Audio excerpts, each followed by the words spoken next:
राजस्थान के लिए इतिहास विषय के लिए या इतिहास की तैयारी के लिए नोट्स कैसे बनाएं, बहुत ही सारगर्भित वीडियो होने वाला है।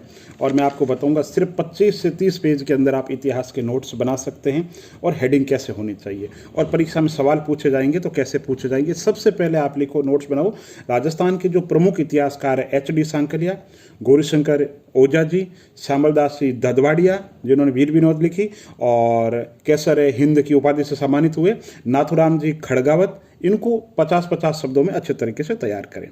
फिर राजस्थान के इतिहास की बात करें तो 3 टुकड़ों में बांट लो भी। सबसे पहले कि पूर्व पाषाण काल, मध्य पाषाण काल और उत्तर पाषाण काल।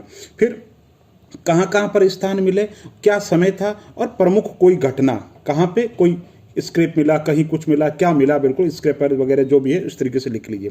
फिर आप लिख लीजिए ताम्रपाषाणकालीन सभ्यता।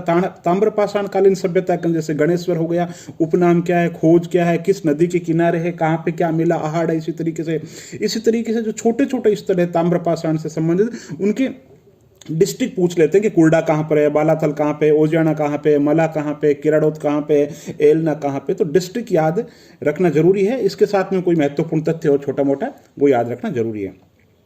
तो इतिहास के अंदर पाषाण काल हो गया, ताम्रपाषाण हो गया, फिर कांस्य युगीन सभ्यता है ना, जैसे कालीबंगा है, खोज किसने की, उत्खनन किसने किया, प्रकाश में कौन लेकर आए, विश्व विरासत सूची के अंदर शामिल किया गया है, जुते हुए खेत मिले हैं, नगर नियोजन की क्या विशेषता, जो अति महत्वपूर्ण जो विशेषता है वो आनी चाहिए कांस्य युगीन सभ्यता। अब लोह युगीन सभ्यता तो रेंड के बारे में, सोनारी के बारे में, जोधपुरा के बारे में 2-2 लाइन 3-3 लाइन आपको आनी चाहिए।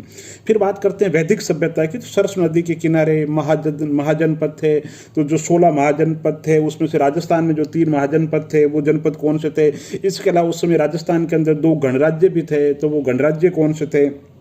छोटे छोटे क्षेत्र थे, उपनाम थे, जैसे थड़ी हो गया, जांगल हो गया, स्वर्ण हो गया, श्रीमाल हो गया। जो उपनाम है वो नाम कौन कौन से हैं, मेवल क्या है, श्रीपंथ किसका नाम है। तो प्राचीन काल के अंदर जितनी भी रियासतें हैं या नगर है उनके उस समय नाम, ये भी आपको एक छोटी मोटी लिस्ट है 20-25 की, वो आनी चाहिए। फिर बात करें मौर्यकालीन जो सभ्यता, तो वो बेराट के अंदर, जयपुर के अंदर, कंसवा के अंदर, तो वहाँ पे क्या मिला ये आना चाहिए। फिर गुप्त काल के अंदर बयाना भीनमाल की 2-2 लाइन बेसिक लाइन आनी चाहिए। फिर हूण काल के अंदर, बांडोली के अंदर जो मंदिर है, हूण का राजा जो था उसने क्या किया। फिर उसके बाद में आ जाता है राजपूत काल, 7वीं शताब्दी से लेकर के 12वीं शताब्दी तक का काल। तो राजपूतों की उत्पत्ति के जो सिद्धांत दिए, कर्नल टॉड ने क्या कहा, चट्टोपाध्याय जी ने क्या कहा, स्मिथ ने क्या कहा, दशरथ शर्मा ने क्या कहा, उत्पत्ति के कौन कौन से सिद्धांत थे, किसने क्या कहा, ये चीज यहाँ से सवाल पूछे जाते हैं।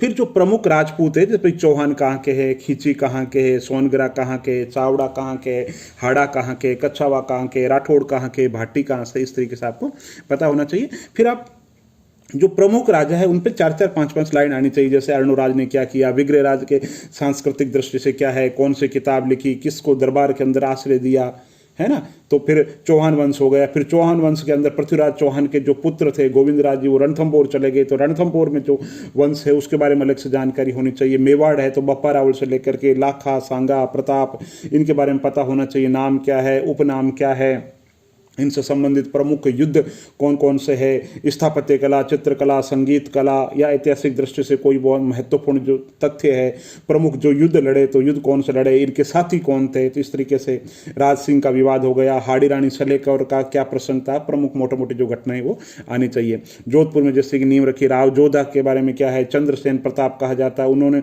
कौन कौन से युद्ध लड़े, जसवंत सिंह जी, अजीत सिंह जी, धर्मत युद्ध, मान सिंह जी ने कौन सी किताब लिखी थी, किस संप्रदाय को, धर्म को बढ़ावा दिया था उन्होंने, है ना।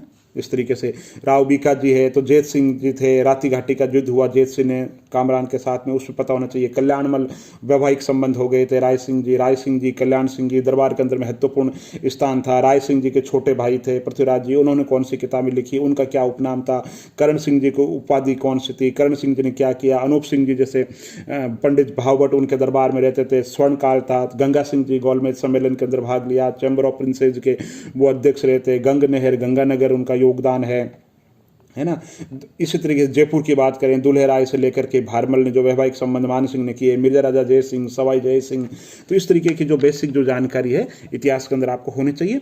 और इतिहास के अंदर भी आप जो राजाओं के साथ साथ में जो ज़्यादा फोकस करना है वो राष्ट्रीय आंदोलन पे करना है, क्योंकि सवाल वहाँ से ज़्यादा पूछे जा रहे हैं। अगर आप कॉलेज लेक्चर में इतिहास विषय आपका है तो आपको गहराई से पढ़ना। बाकी आरएस हो, चाहे कॉलेज लेक्चर हो, राजस्थान का कोई भी एग्जाम हो, 1857 की क्रांति और स्वतंत्रता सेनानियों पे ज़्यादा जोर देना। तो 1857 की क्रांति के लिए कौन सा केंद्र था, कौन कौन से प्रमुख युद्ध हुए, तारीख क्या थी, विद्रोह किसने किया, भारत अपने राजस्थान के जो नेता थे वो कौन कौन थे, अंग्रेज अफसर कौन था, किसने धोखा दे दिया। तो इस तरीके से जो 1857 की क्रांति से संबंधित तथ्य है ना, वो आपको होना चाहिए। और राष्ट्रीय आंदोलन के अंदर जब महत्वपूर्ण व्यक्तित्व तैयार करो ना, तो उसमें सारा का सारा साथ में कर लो। जैसे कोई महत्वपूर्ण व्यक्तित्व है, उसका जन्म, उसका उपनाम, उसका साहित्यिक योगदान, उसने कोई पत्रिका निकाली, कोई अखबार निकाला, कोई संस्था की स्थापना की, किसान आंदोलन में उनका योगदान, प्रजामंडल आंदोलन में उसका योगदान, गांधीवादी आंदोलन के अंदर उन्होंने योगदान, जनजातीय आंदोलन, मतलब जो भी उन्होंने प्रजामंडल में किया, किसी उत्तरदायी शासन की स्थापना के लिए संघर्ष किया, कोई आंदोलन के अंदर बहुत बड़ा योगदान, बहुत कोई बड़ा केस हुआ उन पे। तो कहने का मतलब, जब आप राष्ट्रीय आंदोलन के व्यक्तित्व पढ़ो तो व्यक्तित्व के साथ में साहित्यिक पत्रिकाएं, अखबार, प्रमुख संस्थाओं की स्थापना, शिक्षण संस्थाओं की स्थापना, प्रजामंडल की स्थापना कब की, कौन से आंदोलन किए, एक ही लिस्ट के अंदर साथ में तैयार कर लो। अब आप कहोगे साहब राजस्थान का एकीकरण है, वो तो अलग टॉपिक है, लेकिन लिंक है भाई। जब आप मेवाड़ के महाराजा पढ़ रहे हो तो वो एकीकरण से संबंध हो गए कि नहीं हो गए, है ना। शोभाराम जी को प्रधानमंत्री बनाए तो वो नेता हो गए कि नहीं हो गए। तो आए कहां से, एकीकरण के अंदर नेता कहां से आए, जो स्वतंत्रता सेनानी थे वही तो थे, प्रत्यक्ष अप्रत्यक्ष रूप से। तो स्वतंत्रता सेनानी की एक लिस्ट बनाओ, 50-60 की जो लिस्ट है, उसमें सारे के सारे आंदोलन आपको उनको एक साथ के अंदर ले लो। तो दोस्तों इस तरीके से जो इतिहास विषय की आपको तैयारी करनी है, और नोट्स इतने अच्छे तरीके से बनाओ कि परीक्षा से पहले अगर 1 घंटे में रिवीजन करना है तो आप रिवीजन कर सके। तो दोस्तों एक छोटी सी कोशिश थी कि आपके लिए कुछ वीडियो बनाऊं जिसमें आपको बताऊं कि एकीकृत रूप से आपको तैयारी कैसे करनी है। और अगर ये वीडियो आपको अच्छा लगा है तो लाइक कीजिए, चैनल पे नए हो तो इसको सब्सक्राइब कीजिए। बहुत बहुत धन्यवाद आपका।